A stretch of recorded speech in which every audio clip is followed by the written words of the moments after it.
जिंदगी में सब कुछ इतना सीधा सीधा हो जाए तो कितना बढ़िया है, सारी चीजें इतनी स्ट्रेट हो जाए, सीधी हो जाए, उन चीजों का कोई और अर्थ ना हो तो कितना अच्छा। लेकिन ऐसा होता नहीं है, लोग कहते कुछ है, उनका अर्थ कुछ और होता है।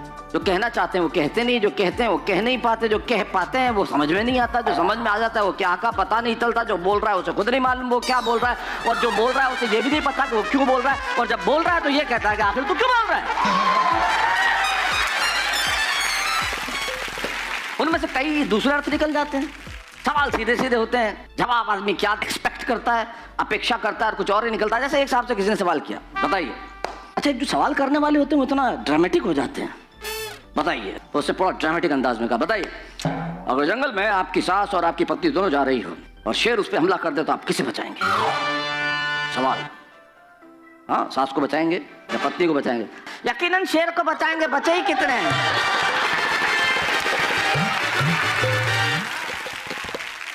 हम एक्सपेक्ट कुछ और कर रहे होते, सवाल जवाब कुछ और निकलता है। जैसे एक आदमी एटीएम के बाहर बैठे एक गार्ड के पास गया, पैसे निकाल लो क्या? हाँ निकाल ले, पेचकस देना।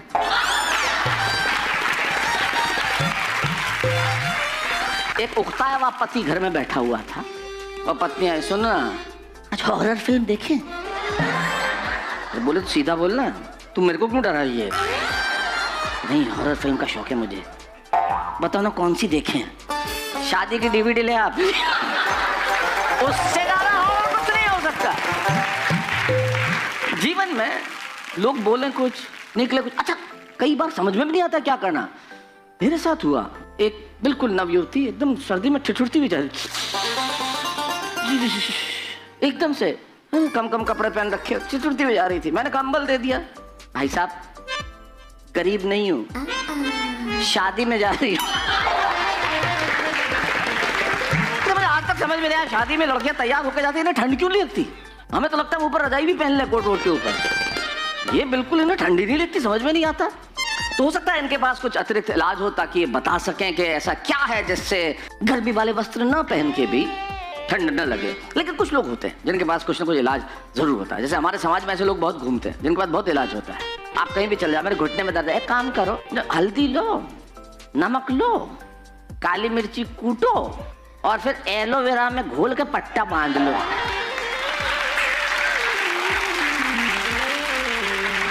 और आदमी, आप जिस रिक्शे में डॉक्टर के वहां जा रहे होंगे और रिक्शे वाला पूछे कैसे जा रहे हैं डॉक्टर साहब के पास?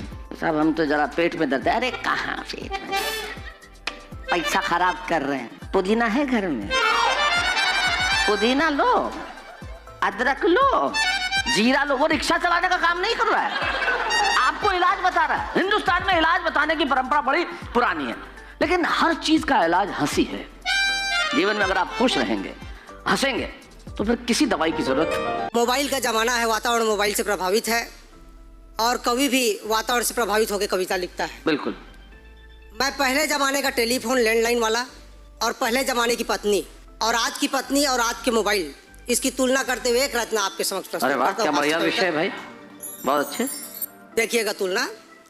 पत्नी क्या है मत पूछो, किसी से मत पूछो। बता रहा हूँ भैया, तू ऐसा म्यूजिक बना के और ऐसी तैसी कर दे हमारी। बताओ क्या है? पत्नी क्या है? लाइफ टाइम रिचार्ज मुसीबत है। पत्नी क्या है? लाइफ टाइम रिचार्ज मुसीबत है। जब मोबाइल टूटेगा तभी इससे पीछा छूटेगा। जब मोबाइल टूटेगा तभी इससे पीछा छूटेगा। विवाह के बंधन में जब दोनों हुए रिचार्ज, घर गृहस्थी का नेटवर्क हुआ स्टार्ट। ज्यादा बच्चे हो गए तो अनलिमिटेड रिम टू रिम, जुड़वा हो गया तो डबल सिम।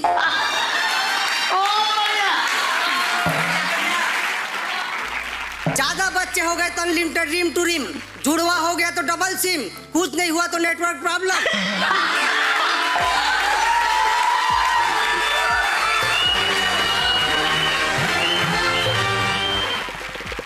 कुछ नहीं हुआ तो नेटवर्क प्रॉब्लम, ज्यादा का बैलेंस और टॉक टाइम कम। शादी करूंगी नहीं, इस बात को लेके कई लोगों के मन में दुविधा है। सही मॉडल मिल गई तब तो ठीक, वरना पोर्टेबिलिटी कहाँ सुविधा है। पहले की फोन और पत्नी, आज की पत्नी मोबाइल, दोनों में अंतर आ गया है। पहले की पत्नी मैंने लैंडलाइन फोन पहले की पत्नी मैंने लैंडलाइन फोन, घर के कोने में बैठे रहती थी चुपचाप मौन। जब कॉल आए तभी रिंगटोन बाजे। बच्चे बूढ़े सबकी सेवा करे, सबको साजे। लेकिन आज की पत्नी पर्सनल हैंडसेट, आज की पत्नी personal handset, makeup many time up to date, दिखने में सुंदर रंग बिरंगी स्टाइल, लेकिन गारंटी में चाइना मोबाइल।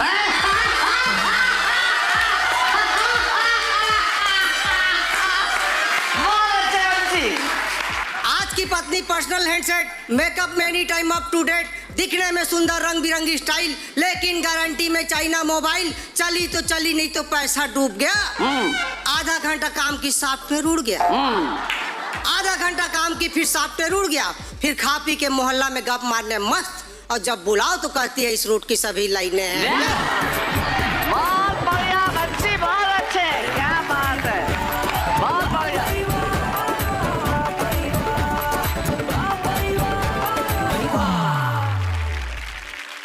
छत्तीसगढ़ के कांचा चीना, क्या तूने दिल है छीना सबका। वाह मोबाइल। और ये बात की लैंडलाइन फोन की, वो कमाल था।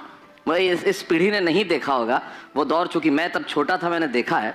उस जमाने में एक धीरे धीरे हमने तरक्की की। पहले जमाने में फोन होता था तो आप डायल भी नहीं कर सकते थे।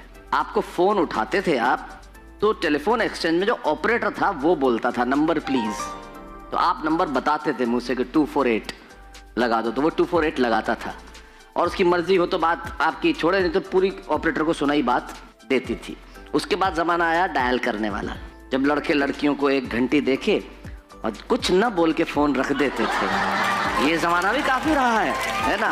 घंटी बजी रात को 2 बजे, हेलो हेलो, और वहां से सिर्फ खामोशी। तब दोनों को समझ में आता था कि कौन बोल रहा है। वो जमाने को याद करता हूँ। तब ट्रंक कॉल बुकिंग हुआ करती थी।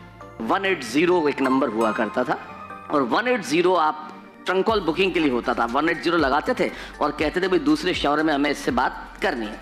तो एक साहब थे, उन्होंने किसी से उधार ले रखे थे, और अब उन्होंने उसे फोन किया पैसे वापस मांगने के लिए, तो ट्रंक कॉल बुक कराया। तो ऑपरेटर ने पूछा नंबर, तो बताया दूसरे शहर में नंबर। अब उसने फोन उठाया, अब इधर से ये साहब, हेलो, हाँ हेलो, और मेरे तो 10,000 वापस कब देगा? क्या मेरे 10,000 वापस कब देगा? क्या मेरे 10,000 वापस कब देगा? सुनाई नहीं दे रहा, जोर से बोलो। मेरे 10,000 वापस कब देगा? अरे नहीं सुनाई दे रहा है। तो बीच में ऑपरेटर बोला भाई साहब साफ साफ बोल रहा है, उसके 10,000 वापस कब दोगे? तुझे सुनाई दे रहा है, तू दे दे।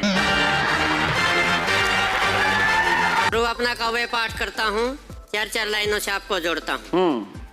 कि मिलने आई थी मिल मिला के चली गई, मिलने आई थी मिल मिला के चली गई, दिल दुखाने आई थी दुखा के चली गई। 4 समोसे लाया था उधार मांगकर, चारों बिना चटनी के खा के चली गई।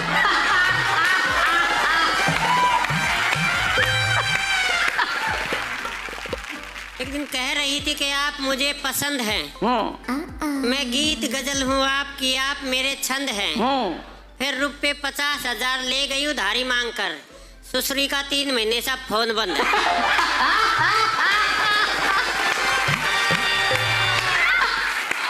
बहुत बढ़िया महेंद्र बाबू।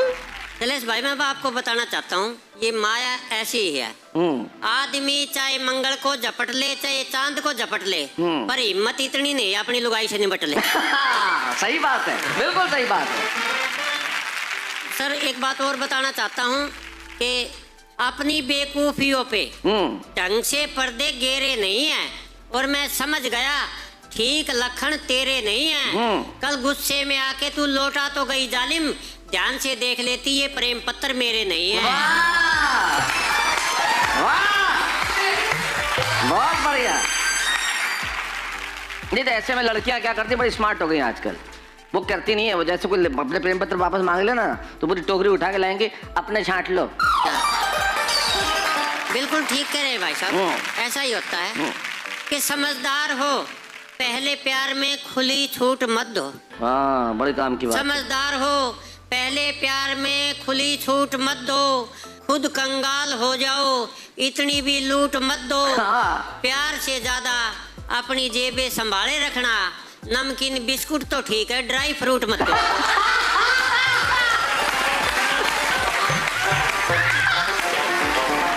बहुत बढ़िया। और शैलेश भाई एक टेक्निकल शेर दे रहा हूँ। Technical share. हाँ टेक्निकल इसलिए है कि उस पे रिसर्च चल रही है। अच्छा। हाँ कि बस एक यही सवाल मेरे जहन में फड़कता रहा, हाँ दिल अगर तुमको दिया था तो मेरे सीने में क्या धड़कता रहा। ये राहत साहब का एक शेर मुझे अचानक याद आ गया कि ये उनका और उनका मिसरा बड़ा कमाल का है कि तुम तो अंदर हो फिर बाहर कौन है। क्या बात, क्या बढ़िया मिसरा था कि तुम तो अंदर हो फिर बाहर कौन, फिर बाहर कौन है। कि जब भी उनकी गली से आना जाना हो हम भी नहीं चाहते कि फिर से कोई उलाना हो। जब भी उनकी गली से आना जाना हो हम भी नहीं चाहते कि फिर से कोई उलाना हो। मुंह लटका के चुपचाप ऐसे गुजर जाते हैं जैसे उनका घर नहीं पुलिस का थाना हो। वाह बहुत बढ़िया।